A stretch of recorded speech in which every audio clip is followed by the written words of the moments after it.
Hey, what is up guys? It's your boy Speed here, and today we're going to be following the game where Tomato, the carry player for OG, went 30-1. He was 1-1, ended the game 30-1. And hopefully in today's video, not only will we have a good time watching the 30-1 Morphling, we will also learn about how to play fast as a carry, right? Because something I want to explain quickly is when you're having a good game, and your team is having a good game, and you're playing a hero like Morphling, or Jug, or Slark, a hero in a carry that can get active if the game is going well, you generally should. You should play fast. The reason why is even if you take, let's say, a 20% hit on your farming, if you shut down the enemy's farm, usually you're shutting them down by 40, 50% of their farming pattern. Obviously, I'm sort of coming up with those numbers. I don't know the exact numbers, but it generally plays out around that. And so it's very important as a carry player to understand this concept. And also, before I get into the video, I just want to let you guys know I'm currently doing a sale on my private coaching. I have a couple things to say if you're interested in that. First things first, it's one-on-one coaching over a Discord call, and we go super deep into your gameplay. We watch your replays, we talk about the game in depth. I have a few students right now, but I have 2 slots. I don't like to overfill my schedule because I'm trying to go pro in Dota, and I like to give enough time for each student, really care about all their questions they have in Discord and Steam and such. And recently, one of my students went up by 200 MMR in a week after a singular session, and I had another student go from low legend to divine in the matter of a few months. So I have a lot of success. We always have a good time, and many of my previous students re-sign up because of how much they enjoy it. So if you're interested in talking with me about Dota one-on-one, hit me up, and I'm doing a 20% sale right now on Discord. My Discord is speed with 3 E's, 3853. So I'll see you guys there. All right, before we get into the main part of the video, I do want to let you guys know that I'm not only posting videos here on YouTube, I also frequently post videos on the website. If you don't know what I'm talking about, almost every single day I'm posting a new video to the Game League website. We're going to teach you guys in depth about how to get to the next level. So if you want to become absolutely broken, click the link down below and sign up. All right, getting to the game. So the first thing you always want to do as Morphling is just sit in your lane. Like, you rarely want to rotate. The fight should almost always come to you until you have a lot of levels. The reason being is level 1 waveform is pretty pathetic. The cast range is just terrible. 700 seems okay, but I don't know, it just always feels terrible until you get the later levels. So sit in your lane, defend your tower. This is gonna be, oh my god, you almost got bursted. That was so close.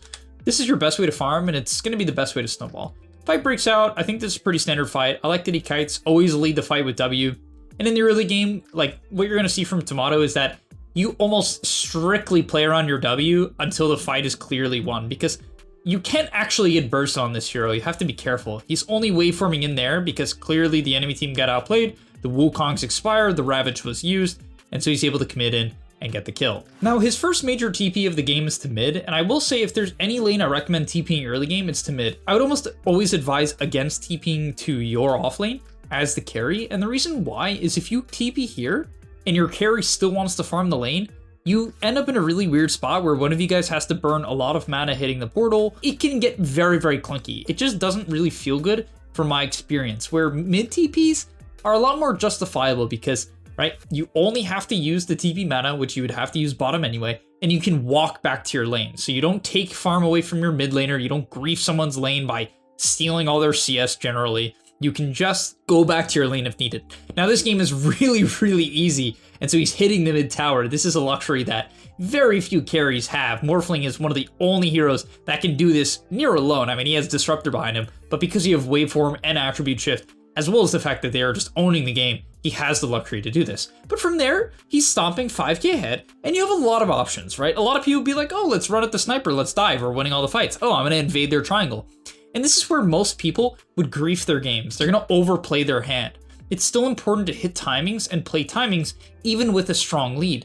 In fact, if you already have both the enemy safe lane tower and the mid tower, it's often very hard to make a move that will lead into anything more than like a 200 gold kill on a support, right? And that's just not what you want. It's better to push the waves, then look for a core on those pushed waves, rather than just forcing a smoke that might break on a support. So hopefully that makes sense.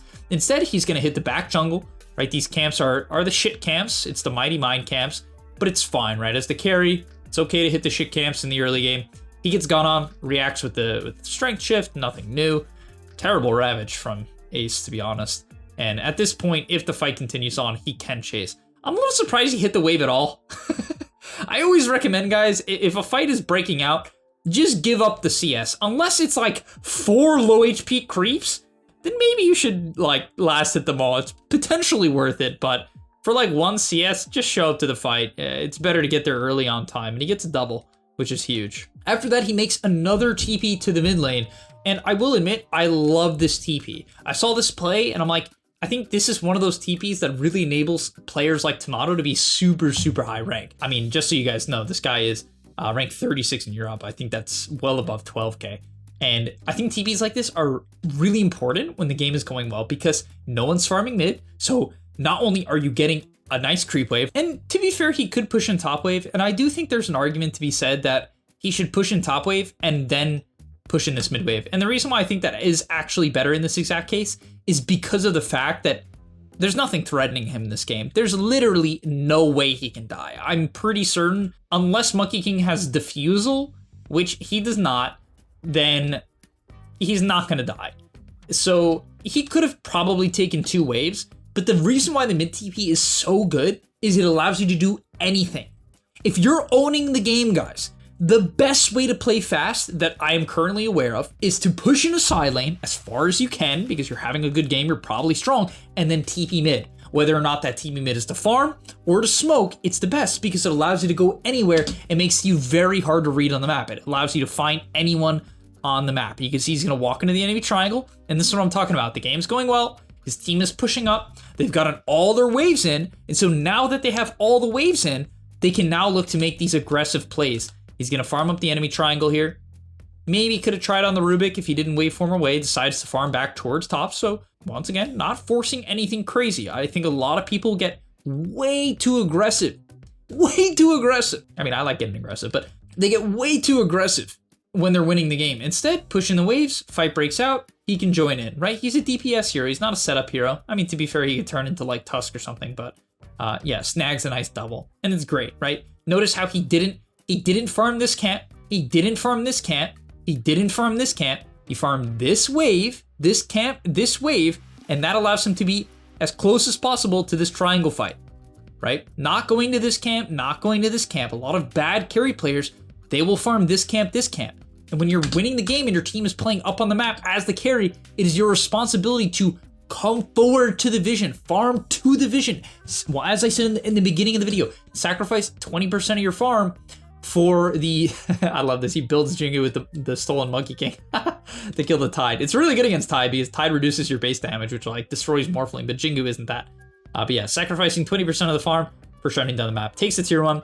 Taking all 3 tier 1s really opens the map. It's super, super nice. And I think at this point, oh man, he is so far ahead. And Celery wants to make a play, but it's just fake. And the snowball off the glimpse, that should be another kill. Wow, nice play. Nice play. And this is the freest Morphling game of all time, right? This is one of those heavenly matches where everything aligns, like everything aligns. You have practically no counter. The only thing that's annoying is Tide Shard when it comes online, but even then, he has a lot of attack speed. Maybe he can kill it, but I like this. So he's gonna hold the hill. Ravage is online, so he's gotta give a little respect. Should swap his Wand, and I think Wand is better than Diadem, to be perfectly honest. So maybe I disagree there, but fight breaks out, hit by Anchor Smash, which is a bit of a problem. Oh, 3-man RP. The question is, do you waveform on it? No! Oh, no. No. All right, that's kind of a grief. Is he gonna kill the Ratio? All right, that was a grief. The execution here, I mean, this is as bad as it gets. No offense. Come on, Tomato. Rank 30. He was owning the game until there. I mean, that's literally a triple kill if he doesn't miss that waveform. That is sad. They're probably gonna get a, nah, they're dead. All right, it's gonna end up not really mattering. Whew, it almost mattered. It almost mattered. Thank God they're ahead by 8K, because let's say they're only ahead by like 3 or 4K. I'm pretty sure like a mistimed skewer. The skewer was pretty slow, to be fair, so it's like half Whisper's fault, because I could see why Tomato waveform would like that, right? The skewer wasn't instant. It's not like he RP skewered like you can. He kind of RP'd, like, I think he hit them once or twice and then skewered, which can throw you off. But okay, at this point of the game, guys, it's really about playing wards, and I can't stress this enough. Like, this is what I love. When you're really far ahead and it's nighttime, if you have good wards, you're OP. And I specifically want to make sure you understand, I mean nighttime. Like, nighttime is important here. And the reason why is in day, if good wards doesn't even mean that you might not even get the jump, right? They might just see you. you know? But in the nighttime, if you have a good ward, you're getting the jump, unless they have a ward too, right? And so that's why nighttime obs, if you're having a good game or you're playing an aggressive hero, this is the time to go ham. Minute 15 to minute 20 is the time to go ham. And you don't even need smokes. That's the beauty of the nighttime deep wards. You don't need smokes. You don't need coordinated plays. People are like, I can't play aggressive. My team's AFK. It's like, as long, you can even place these wards, right? As long as you have deep wards in the night, you can go ham. You can play alone and make plays. I mean, he's not like at a high level. Probably not in a comp game. You might get picked off, but in your average pub, absolutely you can. But okay, farming up the top wave with Mantas, pushing in mid again, and I love that he's pushing in mid. He's the most survivable out of all their heroes, and so you could take the most dangerous farm. Generally, mid wave is the most dangerous, but it's also the most rewarding, as I said, because it allows you to shift. Oh, he can go full strength and take the shield rune. I guess he's gonna give it to Earth Spirit. The full strength shield rune is really OP, because then you shift back down and you get like super high armor with 2k bonus HP. It's really strong. But okay, they're gonna slow down the pace of the game on daytime, which I like. It's daytime. You know, you can't go ham anymore. It's not nighttime with the wards.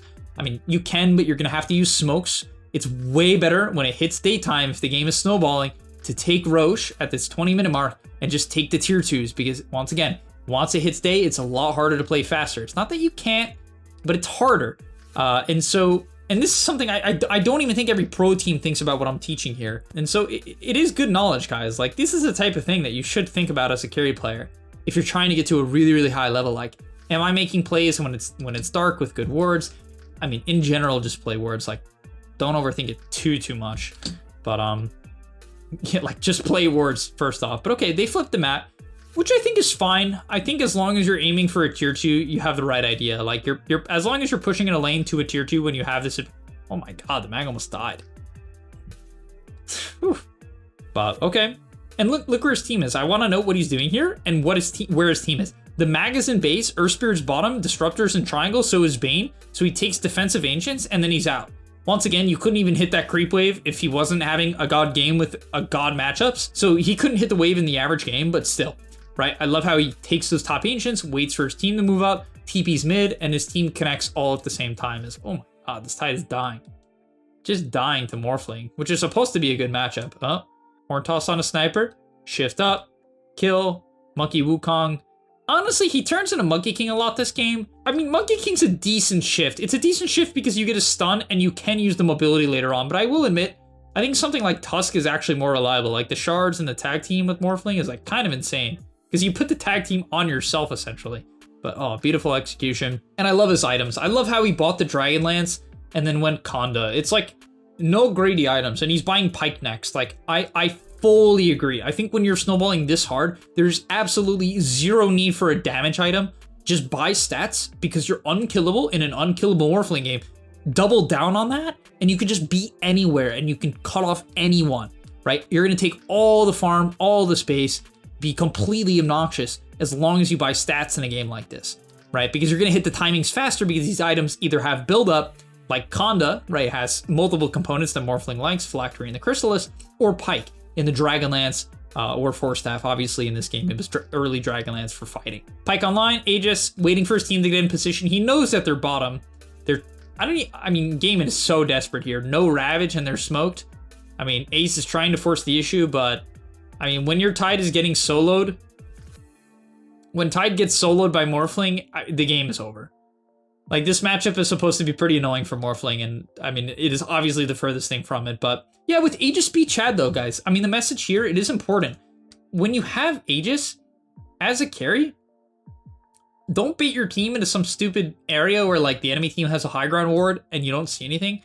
Don't be that Chad. However, if your team is smoked, right, and you're playing Morphling in a free game with Aegis, or if they're on the high ground, you can lead in, give vision, and if your team executes properly, you'll get gone on so they don't, and that's what happens. Unfortunately, in pubs, sometimes like your supports will go right behind you when you have Aegis, and they'll die, and then it's just not worth. Like, so you got to be careful about going too aggressive with Aegis. You can super bait people in, and it can ruin your lead. But okay, taking the tier 2s. Empower Morphling is so OP because Empower gives damage based on your base damage. And 270 base damage 25 minutes in is just ridiculous. He's hitting for He's 40 armor and he's hitting for 470 with no DD.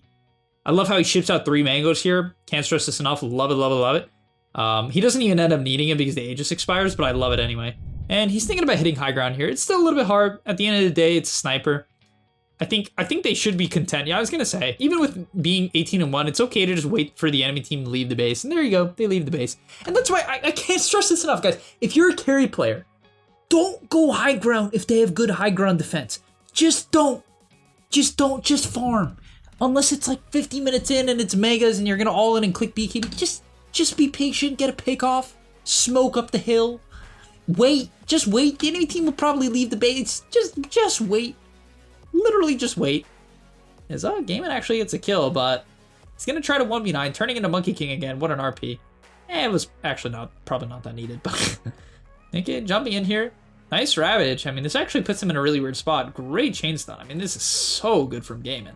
The fact that they're 17k down and nearly turned the game around is really impressive. But unfortunately, Tomato's just too strong. He does have to TP out at the end of this clip. But still, that's fine. That is totally fine. And immediately, you're just going to get back out on the map. And with this much of a lead, I mean, there's 2 things you're thinking about. You're thinking about Roche, and you're thinking about your wards, right? I can't... Once again, play the nighttime wards. So at this point, look at the map, guys. What should he play? This is his best ward because they don't know about it and it's deep. This is second best.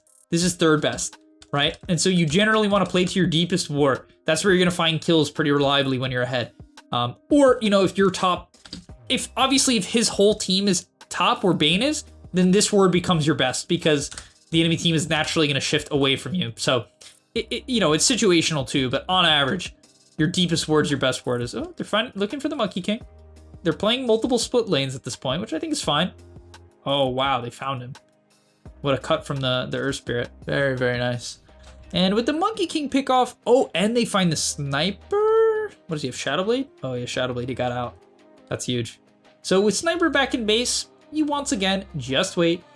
He's got his Butterfly online, which is insane DPS. Butterfly Morphling. Talents, waveform range, agi, waveform attacks targets. Literally nothing new. And it's okay to be patient. I think unless Game enforces something, or like Monkey King gets chopped, which he might get chopped here. Oh no, he's just glimpsed. Can they kill him anyway? Oh, the body blocks from BZM? All right, and honestly, I mean, this looks bad. Like, he's rolling in, but I mean, Whisper just hits a 3-man RP. So, you know, there's that. 3-man RP, you take those. You certainly take those. You certainly take those. And they don't GG out. That is sad. Oh my god. Who is he waveforming on? It's probably the Tide. Oh, they gotta synergize these pullbacks. Because he was definitely waveforming on Tide, Sniper, bot back, and he just one-shot. That is funny. That is really funny, actually. I mean, that's basically wrapping it up. I mean, he gets 4 more kills, but at this point, it's just 30k lead. I mean, there's almost no way to throw a 30k lead. I know people are going to say you'd be surprised, Speed, you know, my 3k teammates, they pull it off. And you know what? They probably do. You're probably part of the problem. Let's be real. I like how he goes for megas. I mean, it's good discipline, right? Nothing crazy. Oh, almost dies here. The resilience from Gaiman is very respectable. Very respectable. Unfortunately, this game is mega over, but... Oh, Blink dodges the Anger Smash? Okay. Buyback on Monkey King, but I mean, there is no Ravage, so, I mean, this game is just... This game's done. I think I'll end the video there. Hopefully you guys enjoyed. Hopefully you learned quite a lot about Morphling, about playing fast, about playing Vision, and whatever else came up in this video. Always fun to talk to you guys. Hopefully we'll get a patch soon so I can make a patch video and talk about new builds and such to try. I'm excited. I mean, that's always my favorite thing to do, but unfortunately, that has not happened, but I'll continue to make general variety videos and different roles, different heroes. And last thing I like to say, if there's anything you're interested in seeing, comment it down below. I'd be happy to, you know, pick out a video or two for you guys from the comments, and I'll see you in the next one. Peace. And that's all, but remember, before you leave, come on, before you tune out, subscribe to the Game Leap website, where we are going to help you get to the next rank. If you're stuck, click the link down below, and I'm out. Peace.